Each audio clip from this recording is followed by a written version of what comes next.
Kandidati i Partisë Socialiste për deputet në qarkun e Vlorës Damian Gjiknuri ka zhvilluar një takim rastësor me pensionistët e qytetit të Vlorës në rajonin numër 2.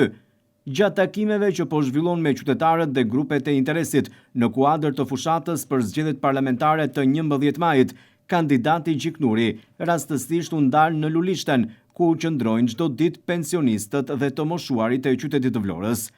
Gjatë një takimi me qytetarët dhe strukturat e Partisë Socialiste në rajonin 2, pata kënaqësinë të zhvillojë një bashkëbisedim për pak çaste me pensionistët në Lulishten e qytetit, ndaj të cilëve Partia Socialiste ka treguar vëmendjen e shtuar, shprehet kandidati Gjiknuri. Damian Gjiknuri, duke diskutuar me pensionistët dhe duke shprehur mbështetjen për ta, theksoi se veç shpërblimit të fundvitit, qeveria tregoi edhe një herë për kujdesje ndaj të moshuarve, ku të gjithë pensionistët përfituan bonusin e pranverës.